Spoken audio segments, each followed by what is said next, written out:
एक गांव में एक मजदूर रहा करता था जिसका नाम हरीराम था। उसके परिवार में कोई भी नहीं था। दिन भर अकेला मेहनत में लगा रहता था। दिल का बड़ा ही दयालु और कर्मों से भी बड़ा ही अच्छा आदमी था। मजदूर था, इसलिए उसे उसका भोजन उसे मजदूरी के बाद ही मिलता था। आगे पीछे कोई था नहीं, इसलिए वो अपनी आजीविका से बड़ा ही संतुष्ट था। एक बार उसे एक छोटा सा बछड़ा मिल गया। उसने खुशी से उसे पाल लिया और सोचा कि आज तक वो अकेला था, अब वो इस बछड़े को अपने बेटे के जैसा पालेगा। हरीराम का दिन उसके बछड़े से ही शुरू होता और उसी पर ख़त्म हो जाता। वो रात दिन उसकी सेवा करता और उसी से अपने मन की बात भी करता। कुछ समय बाद बछड़ा बैल बन गया। उसकी जो सेवा हरीराम ने की थी, उससे वो बड़ा ही सुंदर और बलशाली बन गया था। गांव के सभी लोग हरीराम के बैल की ही बातें किया करते। किसानों के गांव में बैल की भरमार थी, पर हरीराम का बैल उनसे सबसे अलग था। दूर दूर से लोग उसे देखने आने लगे। हर कोई हरीराम के बैल के बारे में बातें कर रहा था। हरीराम भी अपने बैल से एक बेटे की तरह प्यार करता था। भले ही खुद भूखा सो जाए, लेकिन उससे हमेशा भरपेट खिलाता था। एक दिन हरीराम के सपने में शिव का नंदी बैल आया और उसने उससे कहा कि हरीराम, तुम एक निस्वार्थ सेवक हो।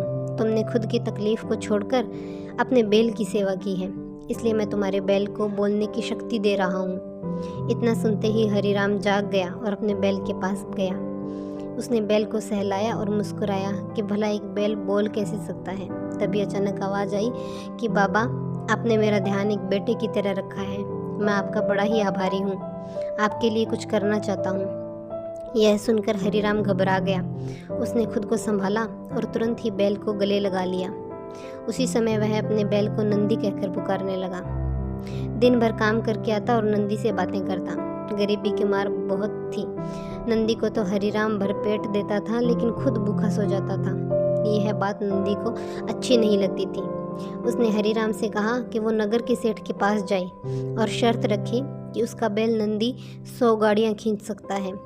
यह शर्त के रूप में सेठ मुझे 1000 मुद्राएं देगा। हरीराम ने कहा कि नंदी, तुम पागल हो गया है। भला कोई बैल इतना भार ढो भी सकता है? मैं अपने जीवन से खुश हूँ और मुझे ये कुछ नहीं करना। लेकिन नंदी बार बार आग्रह कर रहा था, तो हरीराम को उसकी बात माननी पड़ी। एक दिन डरते डरते हरीराम सेठ दीनदयाल के घर पहुंचा। दीनदयाल ने उसके आने का कारण पूछा। तब हरीराम ने शर्त के बारे में बताया। सेठ जोर जोर से हंसने लगा। बोला, हरीराम, बैल के साथ रहकर क्या तुम्हारी मति भी बैल जैसी ही हो गई है? अगर शर्त हार गए तो 1000 मुहर के लिए तुम्हें अपनी झोंपड़ी तक बेचनी पड़ जाएगी। यह सुनकर हरीराम और भी डर गया, लेकिन मुंह से निकली बात पर अब मुकर तो नहीं सकता था। शर्त का दिन तय किया गया और सेठ दीनदयाल ने पूरे गांव में ढोल पिटवाकर इस प्रतियोगिता के बारे में गांव वालों को खबर कर दी और सभी को यह अद्भुत नज़ारा देखने के लिए बुलाया। सभी खबर सुनने के बाद में हरीराम का मजाक उड़ाने लगे और कहने लगे कि ये शर्त तो हरीराम हारेगा ही हारेगा। यह सब सुनकर हरीराम को और भी डर लगने लगा।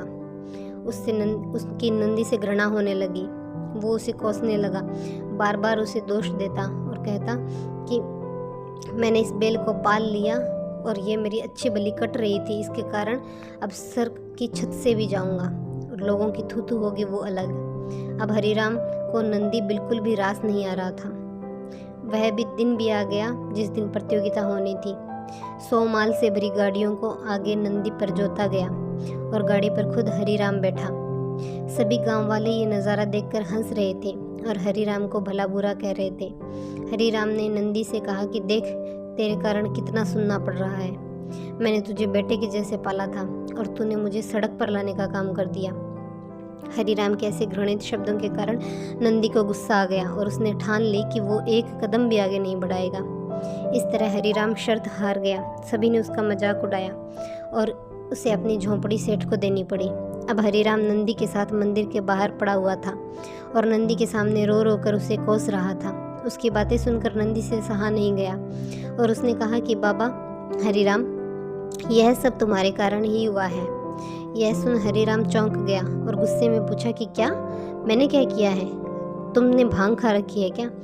तब नंदी ने कहा कि तुम्हारे प्रेम के बोल के कारण भगवान ने मुझे बोलने की शक्ति दी और मैंने तुम्हारे लिए सब करने की सोची, लेकिन तुमने उल्टा मुझे ही कोसा। और मुझे ही बुरा भला कहा। तब मैंने ठान लिया कि मैं तुम्हारे लिए कुछ नहीं करूँगा। लेकिन अब मैं तुमसे फिर से कहता हूँ कि 100 गाड़ियाँ मैं खींच सकता हूँ। तुम जाकर फिर से शर्त लगाओ और इस बार अपनी झोंपड़ी और 1000 मोहरे की शर्त लगाना। हरीराम वही करता है।